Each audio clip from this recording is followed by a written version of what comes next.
All right, so my buddy CP hit me up with a question this week asking how can he build a massive beat selling business using YouTube as a funnel to alert people to the business that he's building.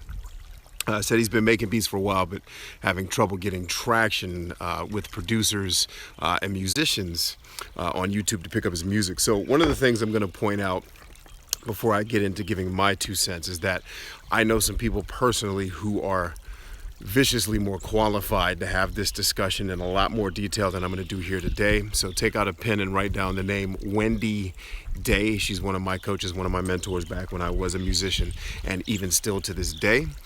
So I definitely want you to go check her out. She is on YouTube. She also has a website called rapjewels.com. You're going to want to check that out because she's going to be able to give you, in fact, she just released a video, I want to say about 2 weeks ago, about how to make money as a producer in the business.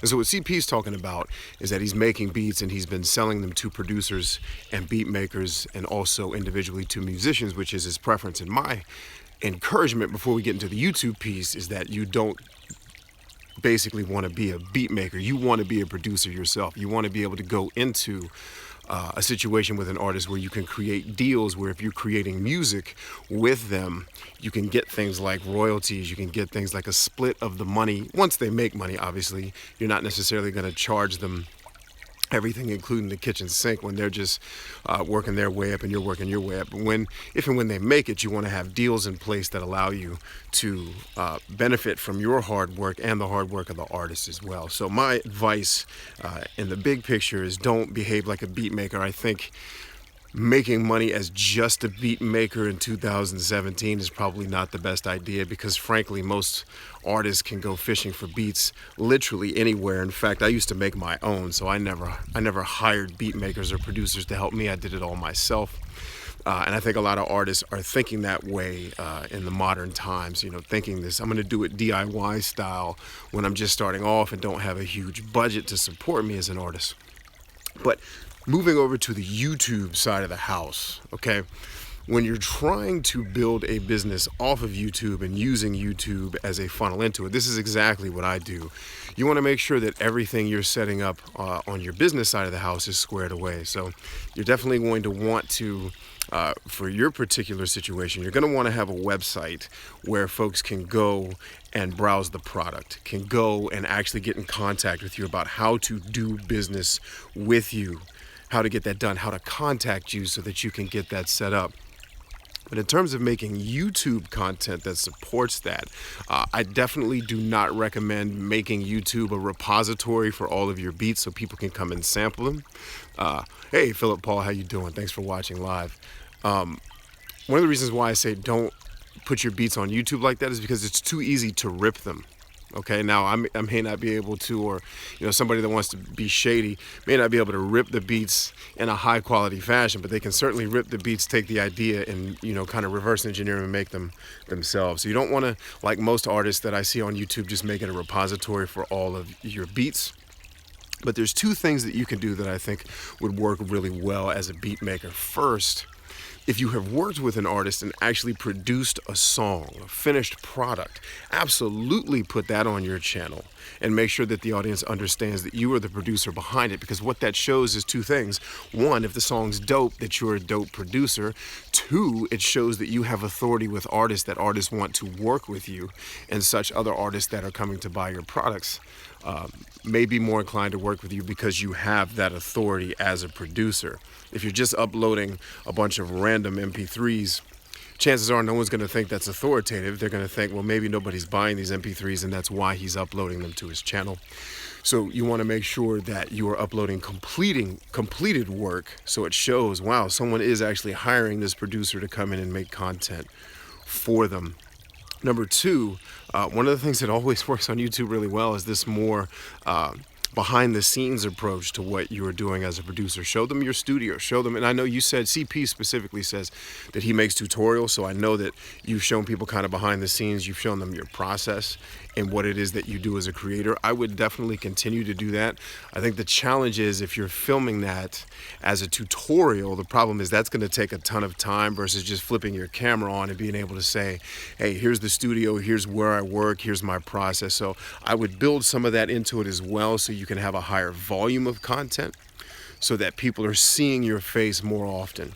And then what you want to definitely do as you're building your YouTube content is make sure that your back end is squared away. Make sure your website is showcasing this information. Even if you want to write little micro blogs to say, hey, this is what this video is about, come check it out.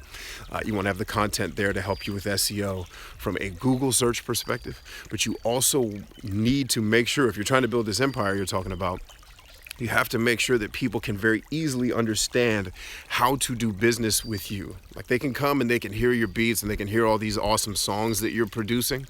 But if they don't have an easy way to find you or do business with you outside of your website and your YouTube page, that's going to kill a lot of your conversion and people's willingness to work with you, because they can go somewhere else and do it much more easily. So let's review trying to build a beat making empire on the internet. First, don't behave like just a beat maker. Become a producer, a reputable producer who can actually do business with other artists and maybe even labels, such that you can make residual income off of what you're doing, not just selling and licensing out individual beats, but actually selling music that becomes a part of a whole, where you still own a bit of interest, a bit of skin in the game, to where if this song for whatever reason becomes amazingly popular, you are earning residual income internationally from what you do. That's number one. Number two, continue making music on YouTube, but instead of just uploading your beats, like a repository for your beats, think more big picture, where you're going out to work with an artist, you've completed a song,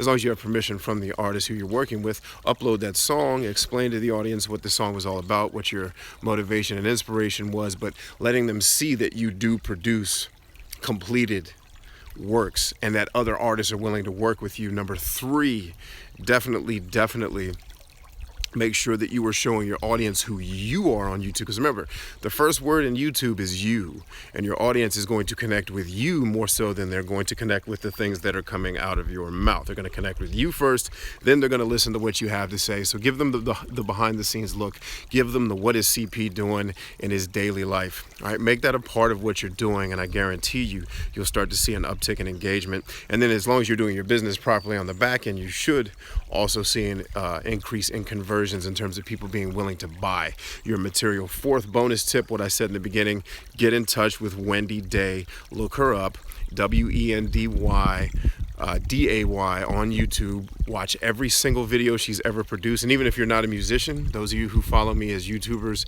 vloggers, gamers, those types of things, absolutely watch every video she's produced. She is one of my mentors and has been such for the better part of 10 years. And you will learn a ton from her. Actually, I've known of her, and I've had mentors that she mentored upwards for almost 20 years ago. So definitely follow everything she's doing and check out rapjewels.com, all spelled properly, one word, rapjewels.com, and that'll give you some great information about how you can advance your music career holistically. I hope you all got a lot out of today's small YouTuber problems fixed video. Keep the questions coming, please. I'm getting to them as fast as I can, trying to pump one of these out a day. Subscribe if you have not already.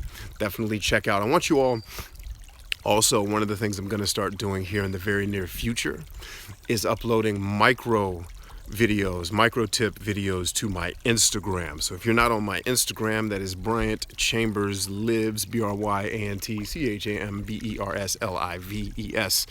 Look me up on Instagram so that you can get some of the micro videos that I'm doing here. I'm also going to probably repost those on Facebook, so you want to be in both places. But Instagram is really where I'm starting to focus a lot of my attention outside of YouTube and Facebook, which have been kind of my two main stays. Still doing work on Snapchat, but that's kind of just for fun.